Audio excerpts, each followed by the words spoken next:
미 전역에서 불법 체류자 단속이 강화되고 있는 가운데 군 복무자 가족의 추방을 유예하는 제도를 이용해 시민권 자녀들이 부모를 보호하기 위해 군입대를 선택하는 사례가 늘고 있다는 보도가 나왔습니다. 뉴저지주 의회가 이민자 보호 조치를 강화하는 법안을 잇따라 통과시켰습니다. 또 경찰의 무력 사용 기준을 강화하는 이른바 빅토리아 리 법안도 공식 제정됐습니다. 연준 청사 개보수 비용을 둘러싼 법무부 수사를 계기로 중앙은행의 독립성 논란이 정치권과 금융시장으로 확산되고 있습니다. 도널드 트럼프 대통령이 관세 수입을 활용한 가구당 $2,000 환급금 지급 시점이 올해 말이 될 수 있다고 언급했습니다. 뉴욕시 전역의 식료품 및 대형마트에서 무게를 측정할 때 사용하는 저울 상당수가 불량이거나 부정확한 것으로 드러났습니다.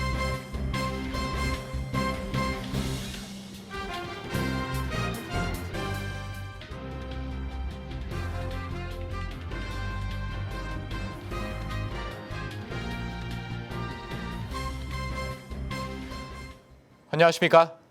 KBTV 뉴스9 이차원입니다. 미국 전역에서 불법 체류자 단속이 강화되면서 시민권을 가진 자녀들이 부모를 보호하기 위해 군 입대를 선택하는 사례가 늘고 있다는 보도가 나왔습니다.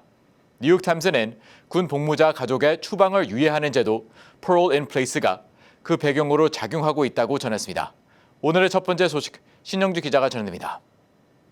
미 전역에서 불법 체류자 단속이 강화되는 가운데 군 입대가 가족을 지키는 통로로 인식되는 사례가 늘고 있다고 뉴욕타임스가 보도했습니다.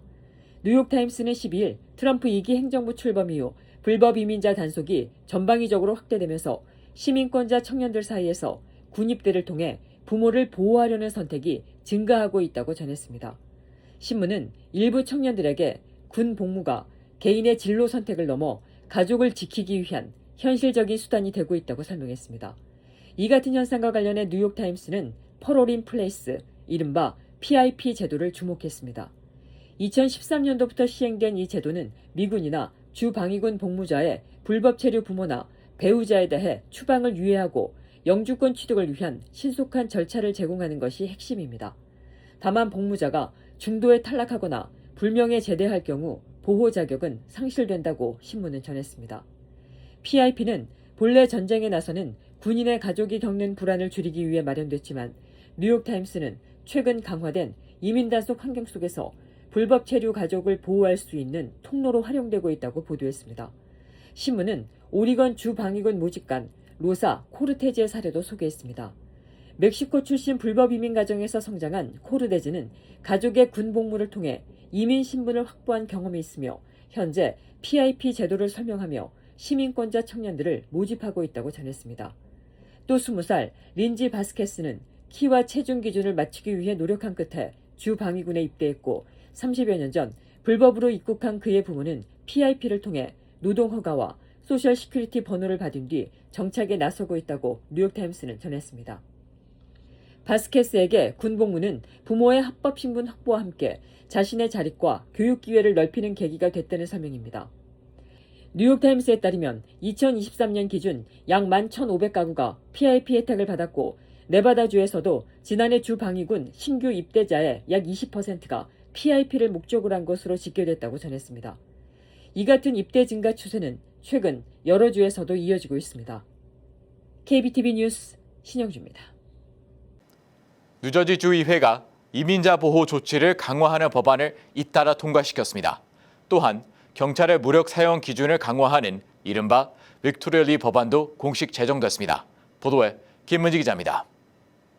뉴저지주 하원은 12일 본회의를 열고 이민자 보호를 위한 패키지 법안을 통과시켰습니다.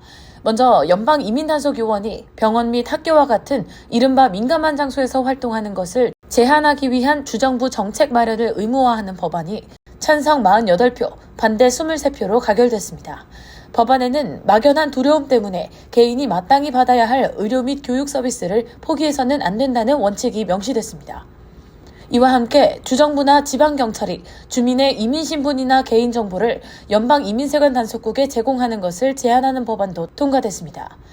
또 주검찰 지침에 따라 뉴저지 로컬 경찰과 연방이민당국 간 협력을 제한하는 내용을 법제화한 법안 역시 가결됐습니다. 이날 뉴저지 주의회에서는 해당 법안들을 둘러싸고 민주당과 공화당 의원 간 격론이 벌어졌습니다. 공화당 의원들은 법안이 보호 대상으로 삼는 것은 이민자가 아니라 불법 이민자라며 반발했고 왜 주 세금으로 불법 체류자를 보호해야 하냐고 비판했습니다. 이 같은 입법 움직임은 최근 트럼프 행정부가 일부 민주당 성향주를 중심으로 이민 단속을 강화하고 있는 가운데 이뤄져 더욱 주목을 받고 있습니다. 아울러 같은 날 뉴저지주에서는 경찰의 무력 사용 기준을 강화하는 이른바 빅토리아 리 법안도 공식 제정됐습니다.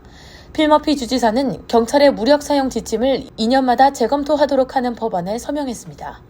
이 법안은 2024년 7월 포트리에서 정신건강 위기를 겪던 한인 여성 빅토리아 이 씨가 경찰 총격으로 사망한 사건 이후 엘렌박 주 하원의원을 중심으로 추진돼 왔습니다.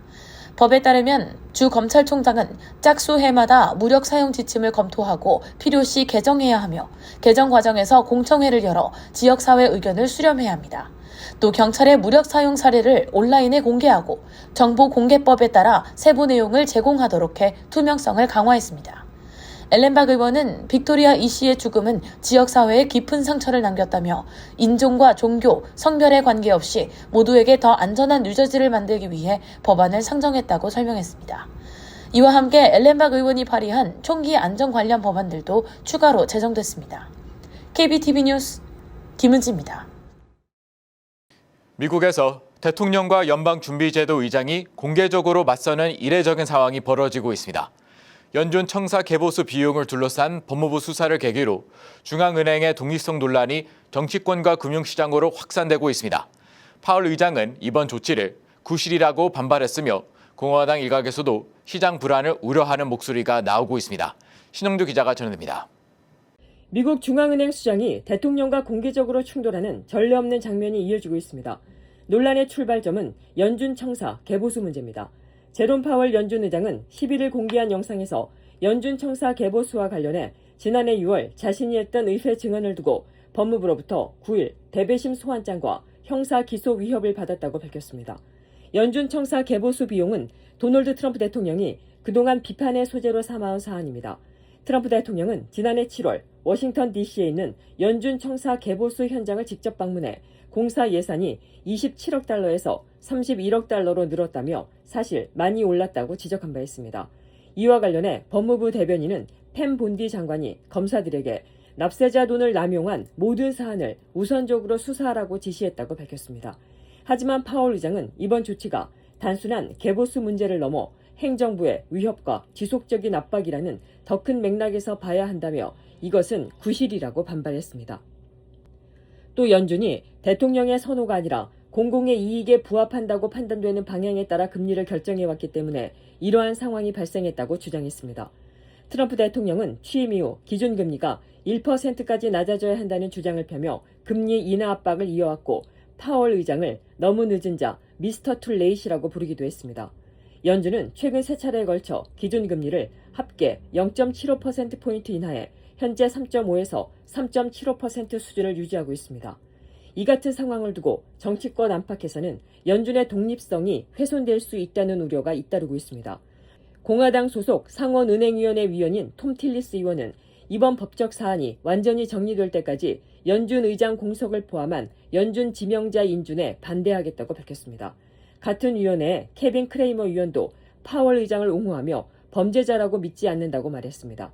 전직 연준 의장들과 저명한 경제학자들 역시 10일 공동 성명을 내고 이번 수사가 연준의 독립성과 그에 대한 대중의 인식을 훼손할 수 있다고 경고했습니다. 성명에는 댄 버냉키, 앨런 그린스펀, 제니 델런 전 연준 의장을 비롯해 티머시 가이트너, 제이컵 루, 헨리 폰슨, 로버트 루빈 전 재무장관과 다수의 경제학자들이 이름을 올렸습니다.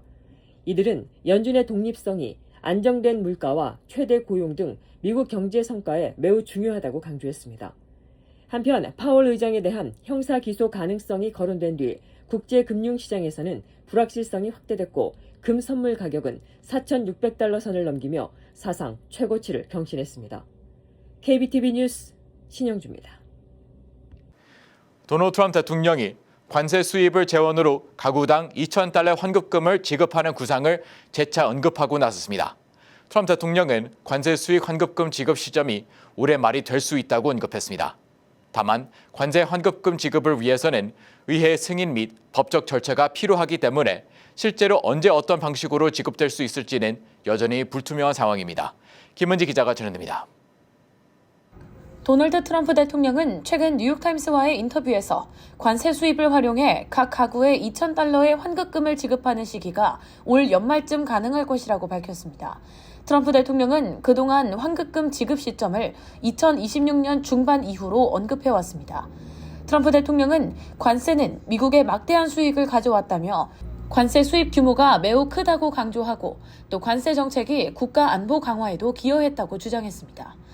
앞서 트럼프 대통령은 지난해 12월 관련 법안을 근거로 군인들에게 $1,776가 지급될 수 있다고 언급했으며 실제로 29억 달러의 예산이 국방부에 배정된 바 있습니다. 다만 $2,000 환급금 지급을 위해서는 의회의 입법 절차가 필요합니다.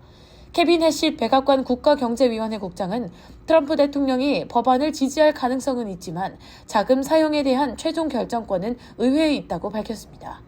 현재 상원에서는 공화당의 조시 홀리 의원이 관세 수입을 국민에게 배당금 형태로 지급하는 법안을 발의한 상태입니다. 그러나 해당 법안에 포함된 지급액은 트럼프 대통령이 제안한 $2,000보다 낮습니다. 환급 방식도 확정되지 않았습니다. 스콧 베센트 재무장관은 현금 지급 대신 세금 감면 형태가 될 가능성을 언급했으며 일정 소득 기준 이하의 근로가정에 한해 지급될 수 있다고 밝혔습니다.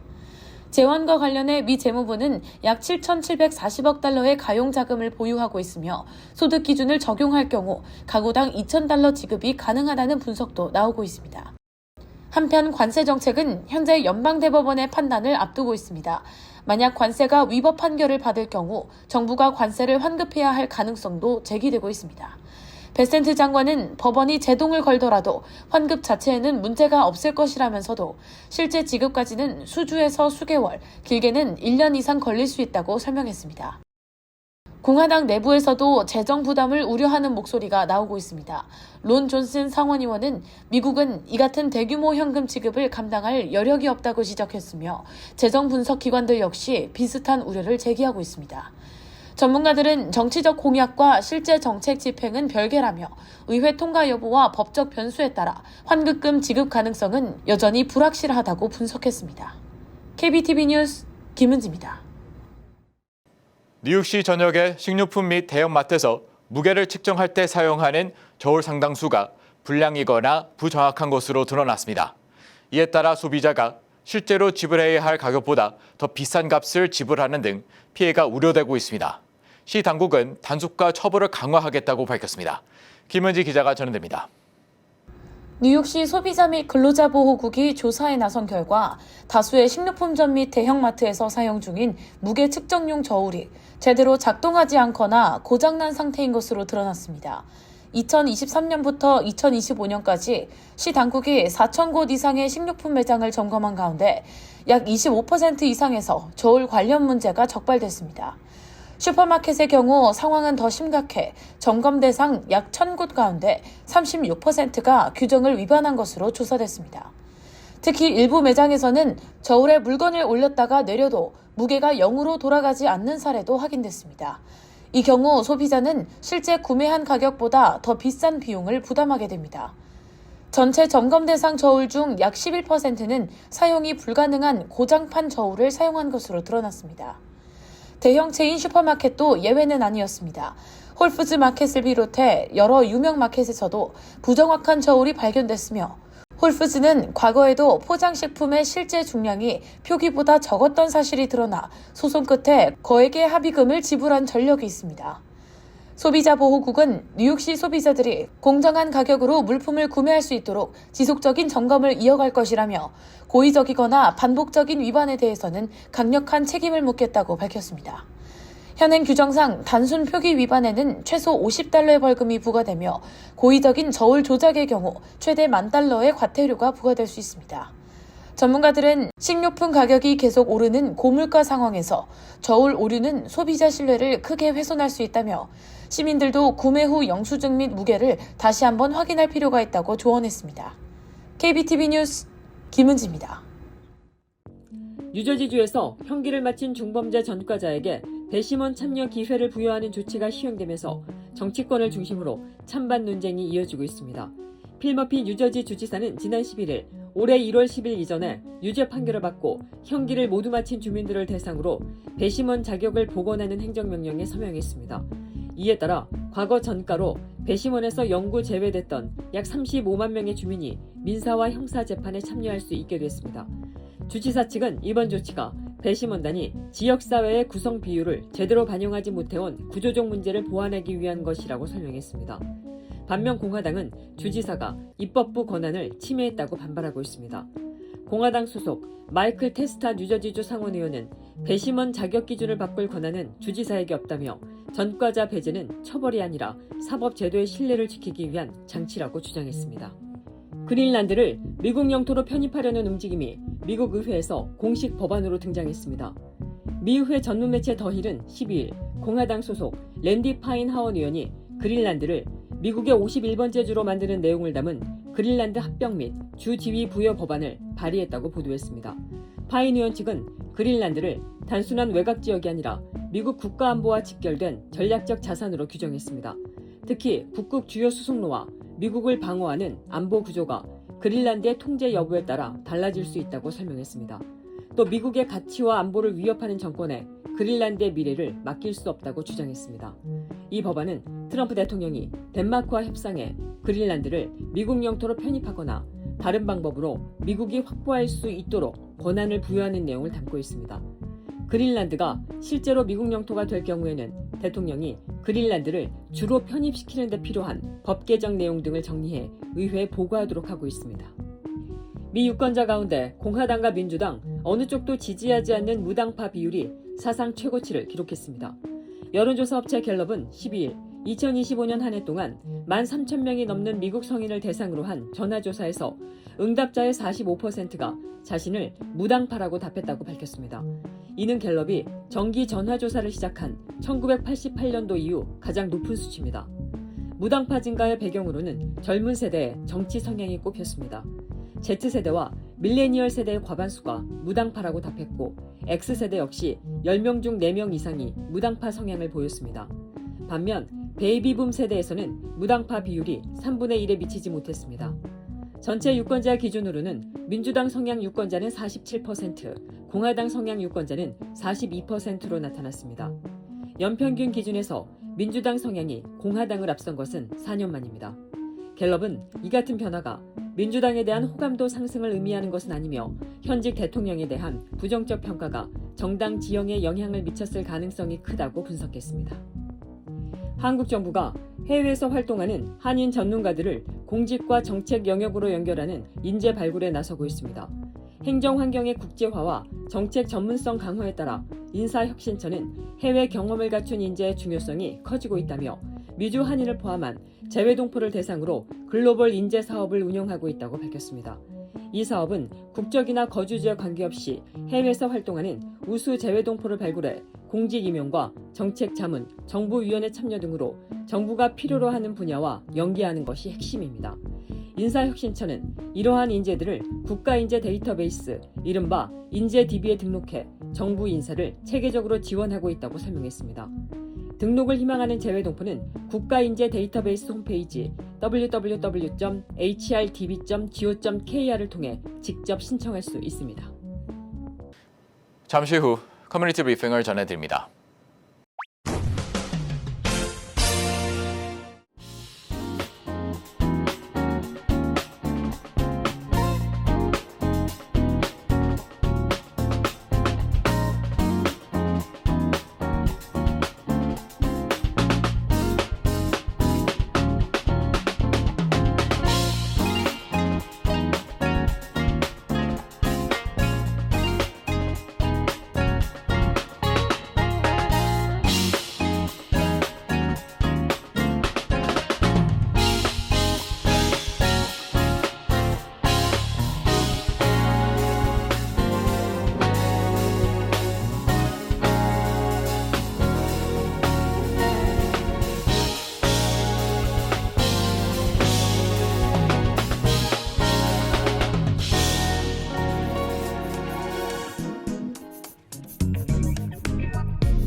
이어서 환율과 증시 전해드립니다.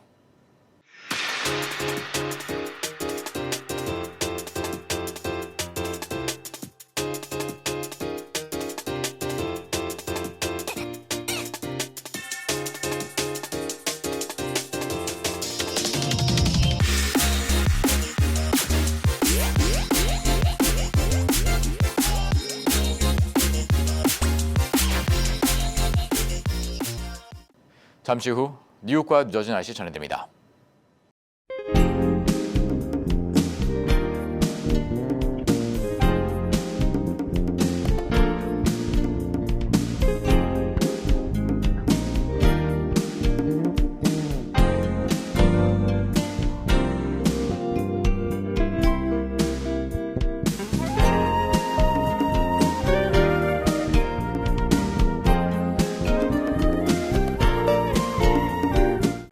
KBTV 뉴스9 마칩니다.